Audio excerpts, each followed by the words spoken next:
Capes on the Couch podcast is for entertainment purposes only. Dr. Issues is a psychiatrist, but he is not your psychiatrist and does not have knowledge of your individual situation. For any personal mental health concerns, please consult your own healthcare providers. For medical emergencies, please call 911 or the designated number in your area immediately. Remember that you are not alone and help is out there.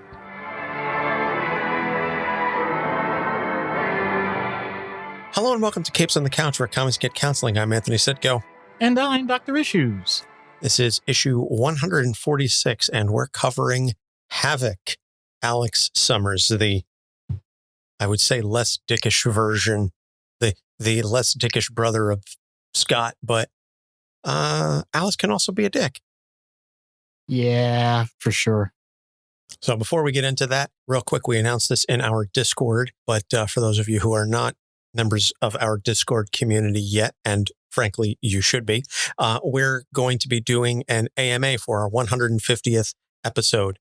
So get those questions, comments, any questions you've got for me, Doc, about the show, about us individually, personally, together, whatever comes to mind. It's an Ask Me Anything. So we'll be taking your questions for 150, and you can get those questions to us over at capesonthecouch@gmail.com. Or if you're in the Discord and you want to shoot us a message or just comment in the Discord and ask the question there, we'll take it there. You can also feel free to tweet at us at Capes on the Couch or send us a Facebook message. We are at Capes on the Couch, or an Instagram message at Capes on the Couch. But again, keep those questions coming in. This is we're very excited. We've got a couple of things in store for the 150th episode, but the AMA is the big one. That's what you need to concern yourself with. We're very much looking forward to that. So without any further ado, then let's just dive right in.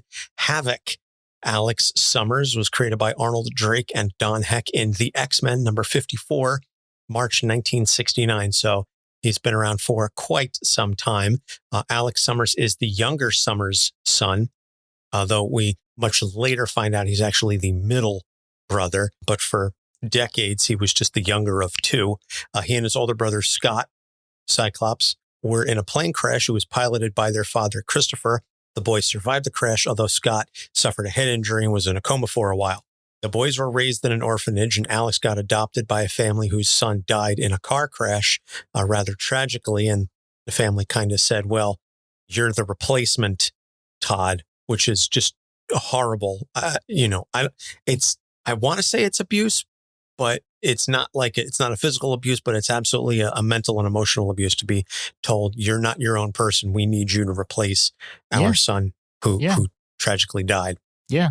A direct substitute. That is, that's brutal. Yeah, on TV tropes, that's called the replacement Scrappy. So he was kidnapped by the same person who was responsible for Todd's death, but Alex's powers of plasma blasts manifested, and he ended up burning the boy alive. And so Mr. Sinister discovered Alex and put a psi-block on him to help control his powers, and that'll come into play later on. So he goes to college, and then he's later captured by Larry Trask and some sentinels, and he's given the code name Havok as he had difficulty controlling his powers. And he has this suit with rings on it that allow him to control and manipulate these plasma blasts into rings or energy beams. So he joins the X-Men, and he begins an on-again, off-again relationship with Polaris, who we just did a couple of weeks ago. And so if you want information on that, go back and check that episode out. They quit the team to focus on their relationship. Alex learns that his father was actually Corsair of the Starjammers, who was basically part of this interstellar group. They're kind of like Guardians of the Galaxy before the current team was put together, but that's basically the long and the short of it. So he had a brief relationship with Madeline Pryor, Scott's ex-wife. And again, you can go back and listen to the Scott episode. That's a very, very old one. It's a very early one. I think that's like episode, 9, 11. Pretty early. It's an early one.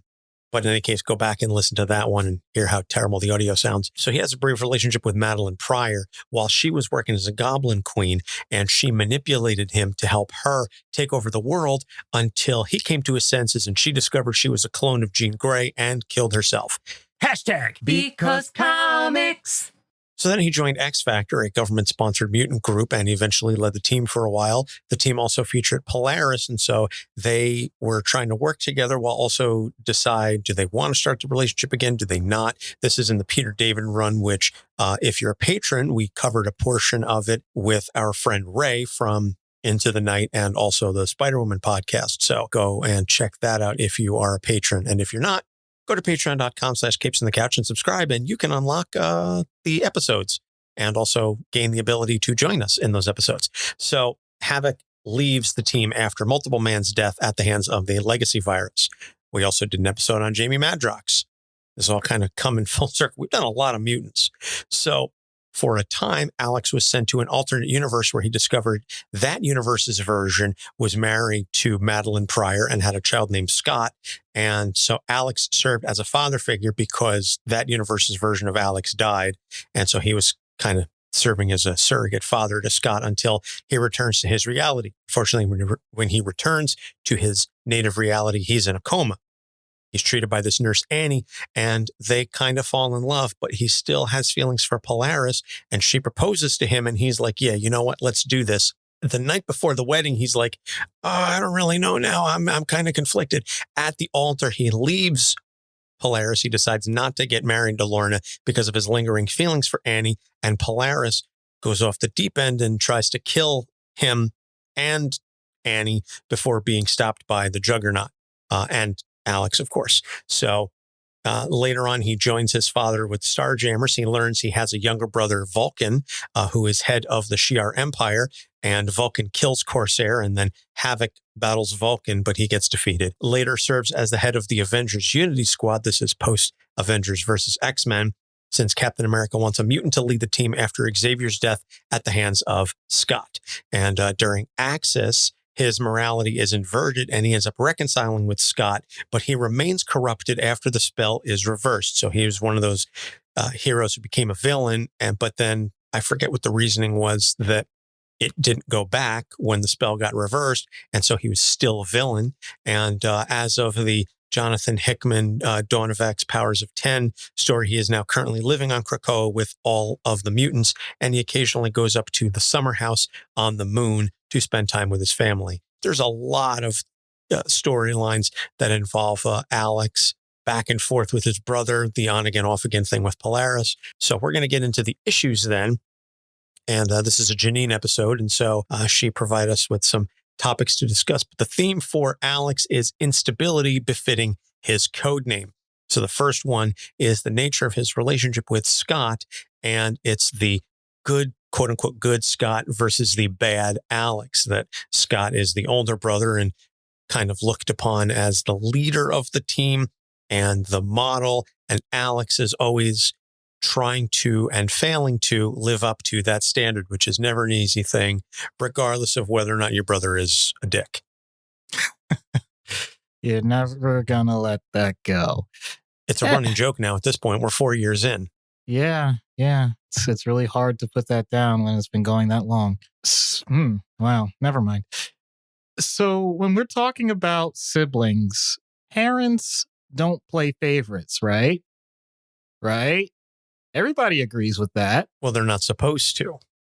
Oh, so you're saying that there is some variability in how human beings can interact with those they love, and that sometimes that variability may manifest itself in ways that the children consciously and unconsciously start to manipulate over time. Maybe the word manipulate is too strong because that gives a negative connotation to it, but you know it when you see it. And it's not just within the family, it's with everybody that interacts with the family. So yes, this is a thing. It's not in your head if you've gone through it. It's not in your head if you have observed it in others. This can happen. It doesn't happen with everybody. But when it does, it creates the sibling rivalry that we've talked about. But I don't think we've ever talked about it with this type of pure dichotomy of, I hate to say it this way, but ranking your kids. It's the idea that, and often we say it's more likely in the older sibling because parents have their full amount of energy for how they're going to manage their child with the first one. there's nothing to compare it to. Once you get number 2 and 3 and 4, blah, blah, blah, blah, blah, you don't have a choice but to start to ration out your efforts, your attention, your time. If a person needs more attention in one area than another, then by definition, you are going to have an opportunity cost. So you're going to focus on that while other things are not focused on, both within that particular child's view and in comparison with the other children. Because even though it's not the intention of anybody to make comparisons, it's automatically something that most of us do.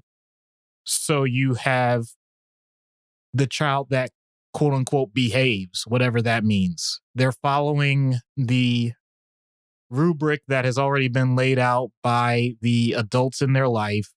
And because they're not making waves, not even necessarily saying that they're immediately successful, but the fact that they're not doing anything to screw it up, that is considered a win. Therefore, anything that deviates from that format is going to be seen as a potential problem. And who knew that young children don't automatically know this and don't just keep in line with what everyone expects? And I'd like to say that it could be decision fatigue on the part of the parents, because one child's quirk that you get used to because it doesn't do any harm, after seeing it multiple times, may become something that you think needs therapy. I hesitate to give examples because I don't want to use any bias on my part, because everybody has their own quirks. And what may be a quirk for you may be something that's really annoying to your child. It works both ways. So this was very clear that Scott was the one that does everything the right way. Alex is the one that has to figure it out on his own. And the interesting thing is, because of the adoption situation, it's not as if they had the exact same opportunities at the same points in their life. So you're just adding more and more variability. And although we like to think and we say all the time out loud, well, I love all my children equally, and I want them just to be the best people they can be. Yeah, but wouldn't it be nice if they were just exactly like you and followed everything you said to a T, and you didn't have to use any of that excess energy? See, that's the unspoken part that people just put to the wayside. And yet their emotional responses to what their children are doing lets it out in a way that, if you're not conscious of it, can be potentially destructive. It's going to have an influence, but it doesn't have to be as bad as I'm making it sound. I'm really dramatizing it because that's what they did with these two characters. At least that's the way I saw it. My son is a clone of me in many ways, and it's interesting to see how he reacts to certain things and how he handles himself. And I can tell that he just already picks up on mannerisms and things, but it'll be very interesting to see when the second child comes, how she's going to handle things, because obviously she's going to see how he does it. She's going to see how my wife and I do it. And so she's just going to pick up on so much environmental things. And I'm legitimately curious to see how that's going to work. And my wife and I say all the time, like, I don't know how we're going to love another kid as much as we love this one, but we know that we will, but it's going to be different, you know? And growing up, my mother was always very, very particular to say that she doesn't have favorites, and that she did for one and she did for the other. And she tried to do her best to treat us equally and equitably. And I know that unfortunately, not every kid gets that opportunity. Not every parent even really tries. Some of them just say flat out, no, that's my favorite. You are not. One is the golden child, one is the scapegoat. I've done enough reading about kids and people who post and raised by narcissists to understand that the family dynamic that I had growing up is certainly not the standard. And unfortunately, as you said, kids pick up on that. Kids are very perceptive. I've said numerous times, kids have very finely tuned bullshit detectors, and they know when you're lying to them, even at a very young age, even 2.5, unfortunately, that kids know when you're trying to sell them a load of bull. So save yourself the trouble and just don't lie to the kids. Just be honest and open with them. Be honest and open with them equally.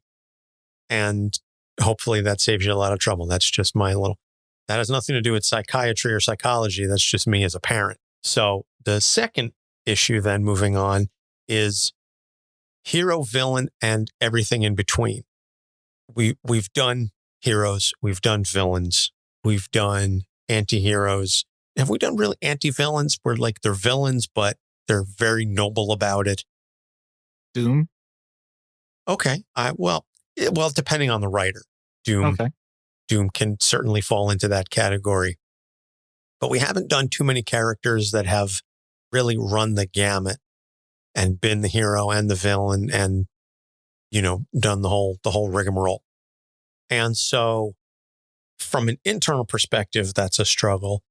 And then also from external perception by others that say, whose side are you on today? And then being treated potentially differently, that's going to have a major impact as well. So this may be a little hard to relate to for some people because in general polite society, we don't really talk about ourselves as heroes and villains. So you may be wondering, how would this apply to me or the people around me I know? Let's be honest about it. Relationships change over time. And there are some people that you're very close with that at some point in your life, you may not be. There are some people that you barely acknowledge at other points in your life that, due to circumstances beyond your control, you become incredibly close. And there are people that seem to dance in and out of your life almost on a whim. And when they're in it, it's intense and takes up a lot of your bandwidth. But then when they're gone, someone mentions their name and you're like, who?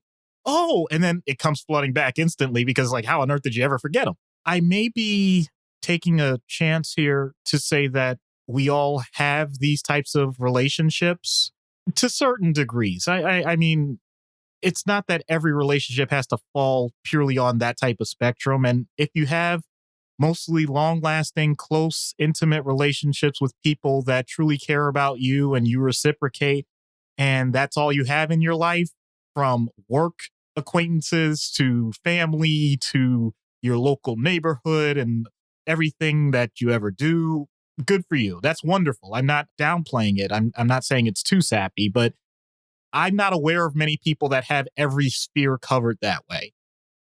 I can almost guarantee you that there are people at work that you really, really would rather not talk to.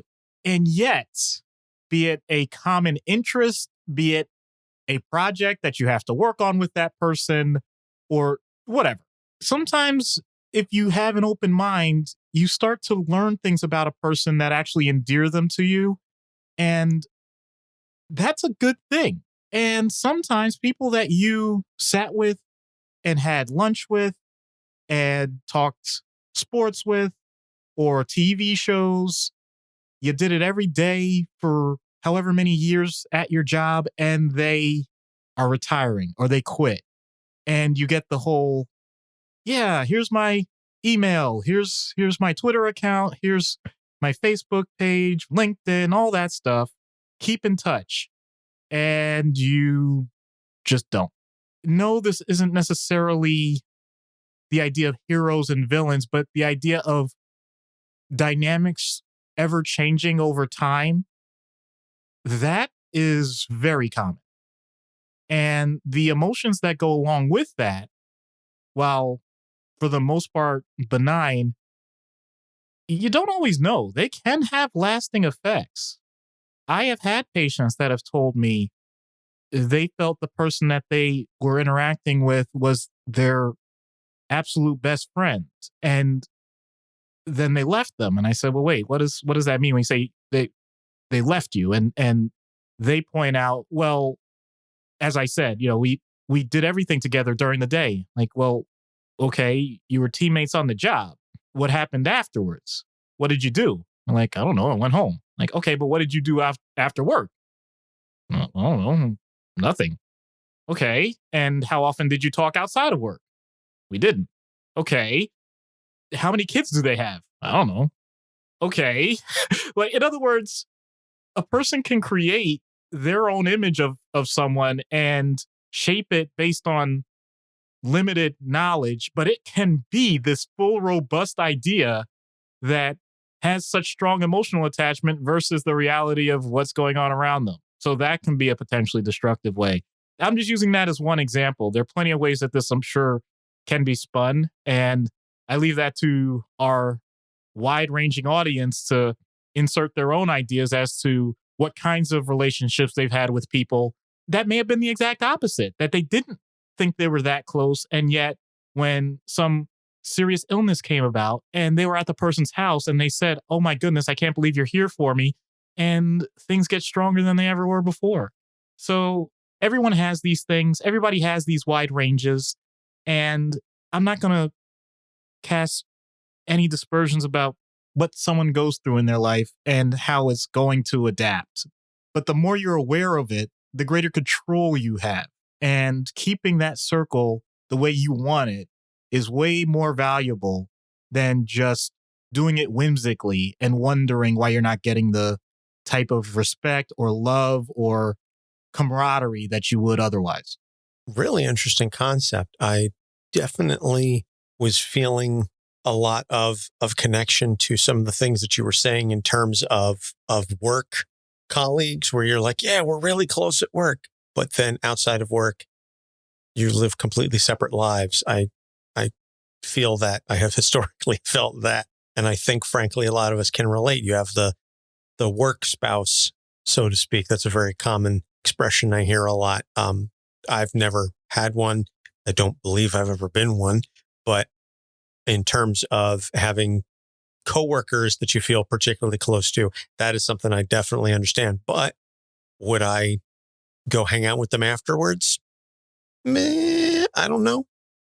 But that's me, because I'm the type of person who says, this is work and this is my social life and my personal life. And there's a wall there that I don't really want crossed, but that's up to the individual. So the last issue is one that Doc and I came up with while we were writing everything. Janine came up with the first two. This one is ours. He can't catch a break, and he knows it. Here's a guy who feels, for lack of a better term, snake bit for most of his life. And if you really look at everything with the plane crash, ends up adopted, but it's, in a horrible situation. Then everything going on with the Sentinels and Larry Trask. And he has this great power, but he can't control it. He has the on again, off again thing with Polaris. He dates his ex-sister-in-law, and she tries to manipulate him to take over the world. He goes to an alternate universe. He comes back. He falls in love with his nurse, and he leaves his fiancée at the altar for her. He's got a younger brother who kills their father. His morality gets inverted, and then it stays that way. Anytime something major happens to Havok, it could be a great thing that ends up very poorly. And at this point in his life and his career, he's fully aware of that. And I don't want to say he leans into it, but he comes to, for lack of a better term, anticipate it. Yeah, you're absolutely correct with that. So this goes back to the Jessica Jones episode that we did, where I mentioned the term vaginal lottery or genetic lottery or something like that. The idea that you have no say in where you're born, how you're born, the socioeconomic circumstances, et cetera, et cetera. Well, at that time, we were talking about, as with many characters, how do you deal with a responsibility because of powers or resources that other people don't have? Well, what if it's the opposite way? What if it's the fact that even when you get resources, they somehow are removed from you, or you just have what people would term quote unquote bad luck. It seems like lots of negative things happen to you, sometimes sporadically, sometimes in long bursts. It's something that humanity has documented for ages, and we have plenty of books. I mean, not to bring it directly to all spirituality, but just about every religion has a heavy concentration on the idea of what to do with pain, what to do with suffering, because it's so ingrained in what the human existence is. But what if that's just something that, oh my goodness, I have to be careful with this, you know is happening, but it seems like you've tried different approaches and you're still getting the same results. So there have been times where, as you said, Havok kind of leans into it and just simply, maybe if you want to equate that to going on full villain, just like whatever I want, I'm just going to go get it, and I'm going to be as impactful as possible, and whatever the consequences may be, then I'll deal with it, because doing something is better than doing nothing. And then looking at the aftermath, ooh, that may not have been the best approach.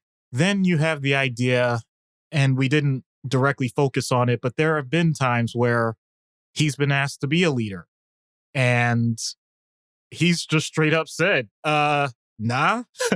But even in those times, I remember one sarcastic panel, and I'll be honest, I don't remember the context of it, but someone just like kind of has a freaked out look on their face, and they're like, what are you doing? And he's like, you told me to lead, so I'm leading. And you could just tell he's so bitter that it's amazing how he takes that, what in theory could be negative energy, and still ends up being productive with it. But because of the emotional toll that it's taking on him, even if it's a positive result, he feels bad. So you're getting examples of a person that is behaviorally anticipating negative outcomes because their own behavior has led to negative outcomes. You have a situation where a person's behavior may have led to positive outcomes, but because they didn't feel like they had the locus of control, they have negative emotional states about it. And then there's the other part of random things happen. And the way I like to say it to some people, I'm stealing this from another colleague of mine, things are happening, but because you exist, you're going to say they're happening to you. You are adding meaning to something that is happening outside of yourself. And when you're, especially in his case, on multiple teams, and there are going to be events where people are either fighting or interacting in other ways, he sees a lot of death too. He really has to find ways to cope with levels of grief, sometimes instantly, and just keep fighting. And I know that's true for a lot of heroes and villains. But the fact that if you were to stack the deck and say, okay, objectively, are there as many good cards as there are bad cards?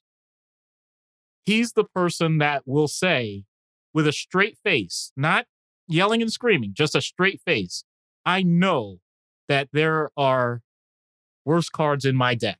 That is something that when you realize it, I'll get to this in treatment, but when you realize it, that means there's an opportunity, but that also, depending on the person, may put a cap on it, may put a ceiling as to what their expectations are. The idea of multiple cards in the deck, I think, is important because we've discussed this before, that we tend to catastrophize things. I think it's a human condition thing that we catastrophize and say, oh, today was a terrible day. I have nothing but bad days, et cetera, et cetera. And just recognizing that, yeah, this is a bad card. This is a bad hand I've been dealt. But as I'm sure we will see when we start our poker game shortly after this recording session, we're going to get good hands and bad hands. We can get dealt great hands, great cards that don't pan out. We can get dealt crummy hands, crummy cards that end up winning. To continue the poker analogy, how many times have you had pocket aces that don't win? How many times have you won with a pair of crummy cards that you end up flopping a boat. Sorry, for those of you that don't speak poker, you get two cards in your hands that they're not pairs. They're offsuit. There's no connection to them whatsoever. And the first three cards that come down in Texas Hold'em, you have a full house. How many times does that happen? You think, all right, I guess I'm just going to have to do the best I can with, this 5-jack, offsuit. And then boom, it's flop the nuts, like right there. So, and conversely, you're like, oh, okay, I just got dealt 2 aces. Well, I'm going to bet heavy pre-flop. And then it comes down, all low cards or nothing. And then somebody ends up hitting their set or whatever. The point is, a long way of saying, aside from the fact that Doc and I play a lot of poker, is that you have to take what's given to you and do the best that you can with it, while recognizing that not every situation is going to be ideal, that it is not the end all be all, that a bad situation is not the only situation you're going to be in. It is not the last bad situation you're going to be in. It is just a current situation, but that comes with time and perspective. And I think Havok at this point, because he's been through so much garbage, he understands that better than a lot of people. And that's why he's able to, if not use that to his advantage, at least say, okay, I'm just going to ride this out and wait for the next hand to be dealt. So that takes a lot of maturity and experience on his part to be able to roll with it like that. And hopefully each of us can similarly do the same in our lives. So we're going to take a break, plug our sponsor, BetterHelp, and some other shows. And when we get back, we'll get into treatment. Stay tuned. This podcast is sponsored by BetterHelp. Is there something interfering with your happiness or preventing you from achieving your goals? BetterHelp will assess your individual needs and match you with a licensed professional therapist. You can begin communicating within 48 hours. It isn't a crisis line. It's not self-help. It's professional counseling done securely online. BetterHelp has a network of over 15,000 counselors with a broad range of expertise. You can log in and message your counselor anytime and get timely and thoughtful responses.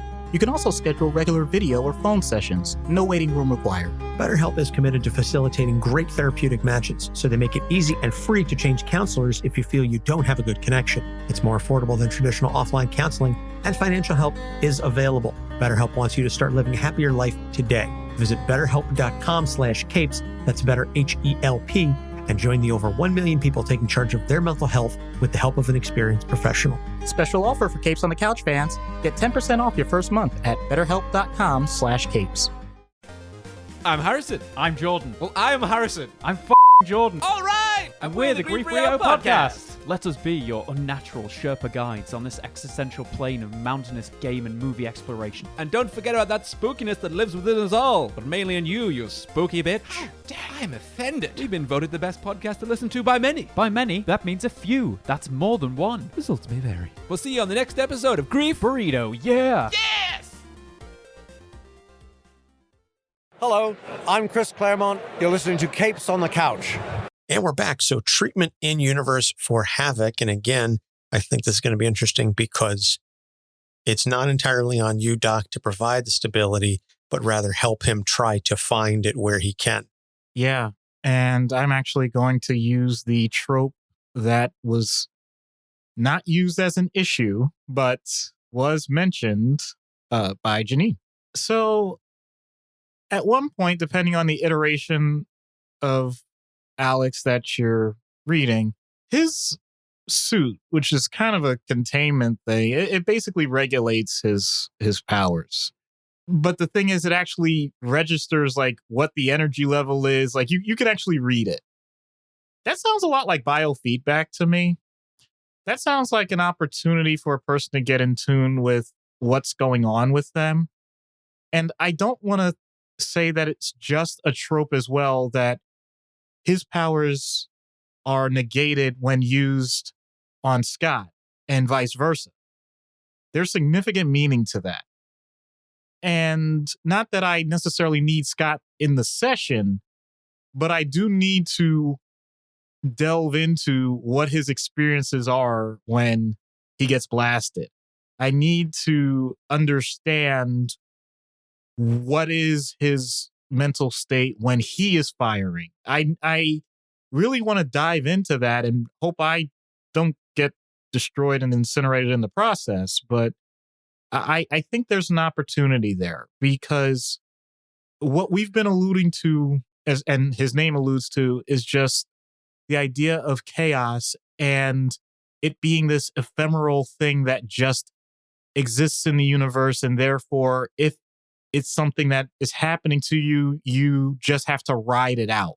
Well, that's partially true, because there's a lot of probability in what happens in life. There's not necessarily guarantees of what happens, but you can usually figure out more than likely this is going to happen at this given time compared to another possibility. And if you are willing to accept that it's not going to be 100%, but more likely than not, and you have influence on the more likely scenario, then that sense of control can reduce anxiety, can lift depression, can allow a greater sense of purpose. It really can just shift a person's attitude. What I'm describing, though, I don't want to make it sound all sunshine and rainbows. If anything, as anyone has heard me talk about this before, I tend to lean towards viewing it as a Stoic philosophy, but it can also be Buddhist, where even if you were to take the other spectrum of it and say that there is so much of the world that I have no control over, but that doesn't mean I'm separate from the world and I can actually be a part of this, so that whatever the result is, I'm comfortable with the knowledge that it's not unique to me and it's a universal experience, or can be, even if it's way weirder or different than anybody else, how they experienced it. I know that there are always elements that are common to all of us. And not to leave out all the other religions. The whole point of what I'm saying is there is always an approach for things that you don't understand. And if you're going to take a spiritual side of it, and I know that's not Havok's deal, I'm really expanding here. My point is, his body is his temple and his mind is his church. And if he's willing to have a suit that's going to give that feedback, then I want to see how he worships. Wow. Body is his temple and his mind is his church. That is powerful stuff. I really like that. That's given me some personal food for thought. Never mind the listeners. I have to think about that. Yeah. See, I actually crafted this, and this might make the bloopers because I don't have a coherent way of saying this. I crafted this last night after we were talking, because what I was trying to get at, I had all of these analogies and I'm like, okay, I'm going really heavy on religion here. I'm like, but I know fully well not everybody's religious, and I don't want people to pull away saying like no. Whatever it is for you, just know it and go ahead and embrace it. You know, I don't care if you're atheist. I don't care if you're whatever. That's the point. Like, there is a mode in whatever it is that you believe in and how you're handling stuff. Just do it, please. No, I think that's absolutely accurate, and it's irrespective of religion. I would like to think that the folks listening to the show are not going to take that religious portion and think that that was the message. But if you do, just realize that that wasn't the point of Doc's spiel. So out of universe, then, I think even if you take the powers away, there's still a whole lot to be mined here with respect to, the trauma suffered as a child, the situation with his father, on again, off again relationship with Lorna. There's a lot to unpack there with Alex, even without his ability or inability to control his powers. Yeah. And I'm going to stick with the theme here, locus of control. How much are you abdicating your responsibility to yourself? Because although it can be detrimental, that way of processing events in your life is comfortable for many people. It's low energy. It's low cost in terms of what you have to do psychologically. Pardon my language, crap happens. That's just the way it is. But you tend to detach. You can even dissociate. There's a risk of that. So it's not necessarily that the person is totally rampaging, angry all the time, or constantly crying, because we get this idea that people that are dealing with significant trauma have to present that way, and it doesn't always manifest in that method. It can be totally flat. And don't get me wrong, Havok doesn't come across that way because comics don't really allow for that. You have to have some dynamism to what you put on the page. But if you listen to how he is written, it is not flowery prose. It is not super strong alpha male superhero stuff.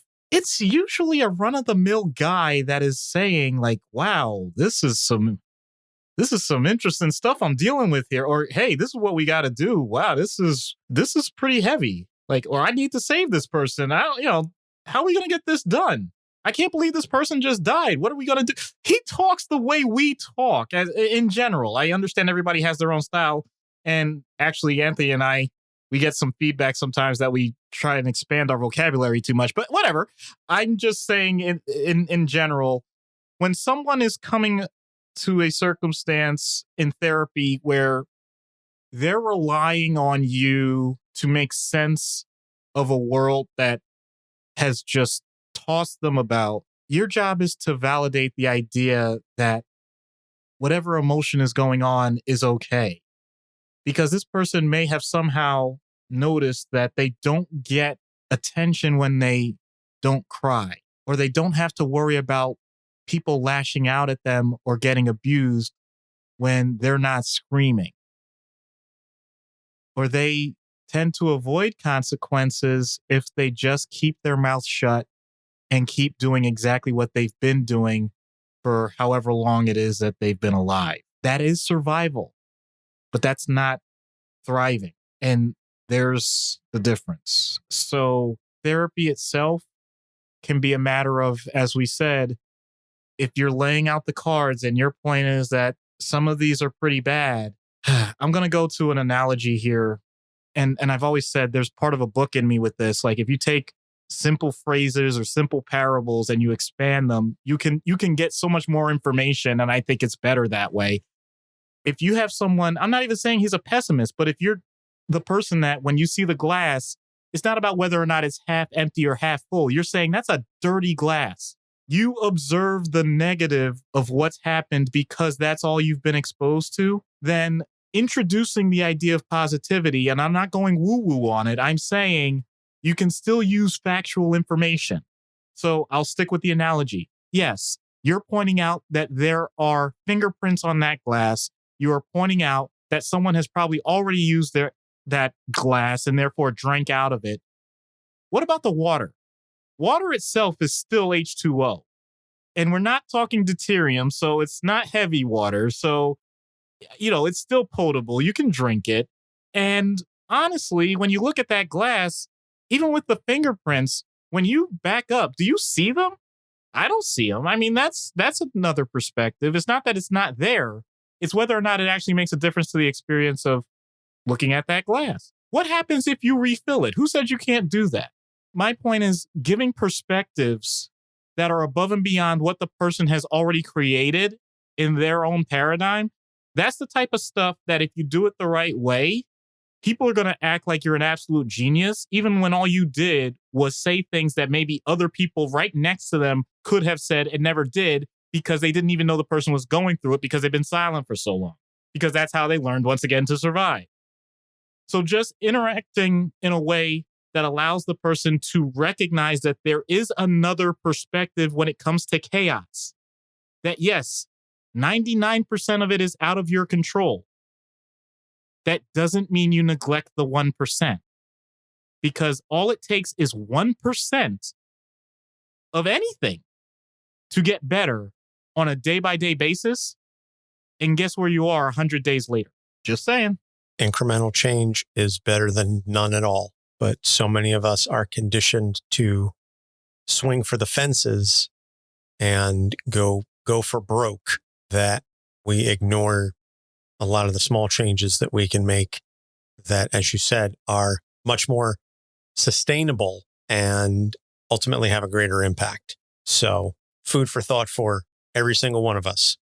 If you have a goal, just start small. Take the incremental bits, bit by bit, day by day, and you'll see how quickly those weeks and months add up.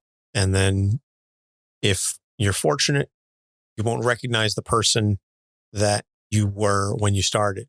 One of the things I always like to remind myself of is, I'm going to horribly butcher it, but it's the idea that people say, oh, that's going to take me a year to get done. The year is going to happen anyway. Wouldn't you rather start, even if you don't fully end up exactly where you wanted? You started, because the year is going to happen.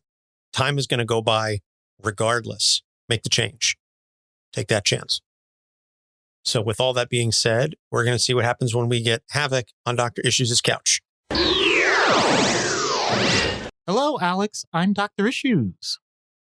Hello, Doctor. You don't exactly seem enthused about this. Is that a question? Well, what is it about seeing me that gets you down? Or were you already depressed and that's why you're here? Well, nothing that dramatic. I doubt I'm the first mutant you've seen that doesn't like the idea of scrutinizing their past, picking up mistakes, talking about the stuff that nobody else wants to hear. I'm actually not a downer kind of guy, honest. Fine with me. Then let's try again. What brings you here on your own terms? I messed up. Is there a reason it has to be analyzed more than that? I don't do that type of analysis unless it's absolutely necessary. This is meant to be confidential anyway. I know. That's why I agreed to do this. I have a big idea, but I'm doubtful anything will come of it. Plus, it's going to make me sound psychotic anyway. Don't jump to that conclusion. What's up? My family has a way of being dramatic. I'm a proud member of that club. Maybe I don't know. My brothers are really different, but Scott especially. There's this vibe I get sometimes. He holds a lot back, and I know he doesn't trust me as much as he could. That's my fault. I own that. But this is the crazy part. He doesn't say anything to me, but I noticed some changes, you know? So I tried to ask him about it, and all he did was give me your card. I'm not asking about him, but what did he say about me? I'm going to be honest, I'm getting a little paranoid about it. I can't talk about any other person outside of you. Then that confirms it. I've been tortured that way, given lies to make me think the worst of the world. I don't let that stuff break me. But Scott just gives me your card, doesn't say a word. Does he think I'm screwed up that he can't talk to me? I'd rather he just blast me in the face, because that I know I can shake off. Is this about sibling rivalry or getting dirt? No way, Doctor. No, I'm just trying to put two and two together, you know? You know how many times I've been told I'm out of control? Sometimes I lean into that. You live with it, love with it. We don't see the world the same way. You know, he's the one to show up, show out, and wait for the applause. I show up and who knows? You know, he wanted me to do this and can't figure out why. He always has a plan. Me, not so much. Forget about his plan. What's your plan? What do you want to do? I don't want what he wants. You know, he always talks about the oppressed and the constant struggle to make mutant kind a shiny example to the world. Well, what about the world?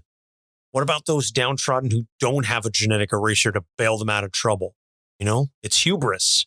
I can't stand people like that. But that's all I ever see when people lead. I saw it with Scott.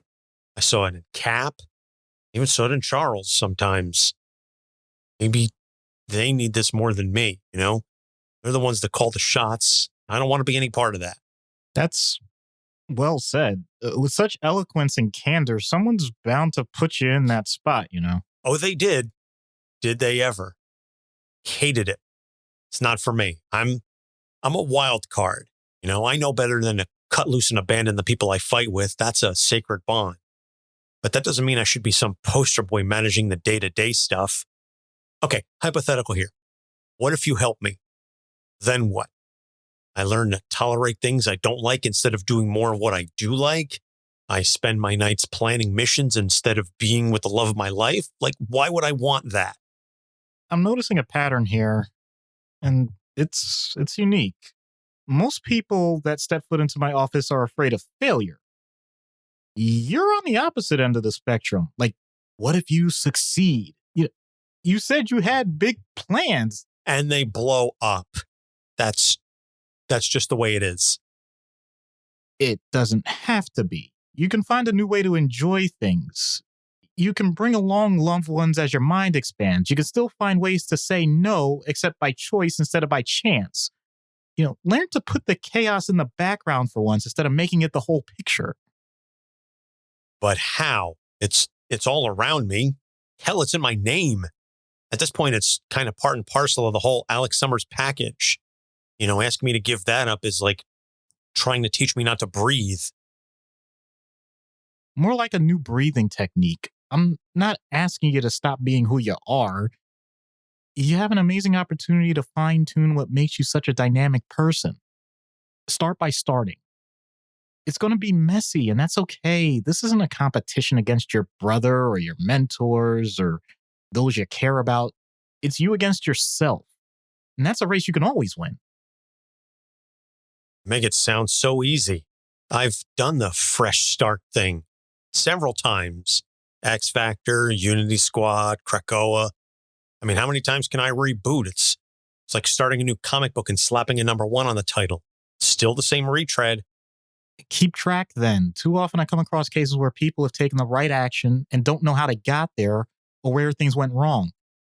That's the difficult, and let's be honest, it's the boring part. If you're willing to do the small stuff, then you'll be surprised at how it compounds over time. Like interest. Problem is, interest can be negative. Like my interest in this conversation. Okay, I'm a finance and math nerd. Let's go there. Let's hash this out in full. You're an example of chaos theory, which means like the mathematical system it's based on, you're not as random as you seem, and you can have several parts of your life modeled out with a decent likelihood of the known outcomes. However, if you decide to take control, you've now changed the whole spectrum to a simple parabola. I have news for you, as if you didn't already know. Your life is never going to be bland or simple. But there's one variable you can use, and it's your own psyche. Think of this conversation as the butterfly effect for how your emotions and thought processes occur from this point forward. Well, I was told there would be no math, but I get what you're going for. I mean, it's worth a shot. Can't be any worse than the umpteen other things I've tried, right? Suppose I should give Scott a call and talk to him about this too. Of course, he's going to gloat about it. God, he's such a... Yes? I was going to call him names, but he means well, even if he's too blunt for his own good sometimes. I don't know what you're talking about. And here I thought you said you couldn't divulge anything about your clients. Come on, you can admit it. He can be a dick sometimes. I do not discuss patients with other patients, even if they're siblings. Even if they're right? I do not discuss patients with other patients. All right, fair enough, Doc. I won't tell him you called him a dick. I did not! Gotcha. Friendly reminder that Scott is a dick. But in all seriousness, I think that worked well. Hopefully, Alex can take something and learn from that. So recommended reading for this week is the Peter David X Factor run. Just go out, find the trades, read it on Marvel Unlimited. Listen to the Patreon episode that we did with Ray, where we reviewed, I think it was the second volume of the Peter David run. But anyway, go check that out. It's good. Some of the stuff is very 90s, but it's still really holds up. Just the dynamic and the clear personalities that the characters have. It really sets it apart. It's a high watermark for comic book writing. So upcoming episodes are Echo, Cyborg, and Black Bolt. And we've got some good stuff that we'll announce with next week's Echo episode. Also, a reminder to get your questions in for our AMA, capesonthecouch@gmail.com. Send us an email with those questions prior to our 150th episode, and we will answer them as part of the episode, the AMA. We're very much looking forward to that. 150 is quite the milestone. So we are on Facebook, Instagram, and Twitter at Capes on the Couch. Our website is back up and running. Finally got the security stuff taken care of. So go to capesonthecouch.com and you can find all of our episodes there.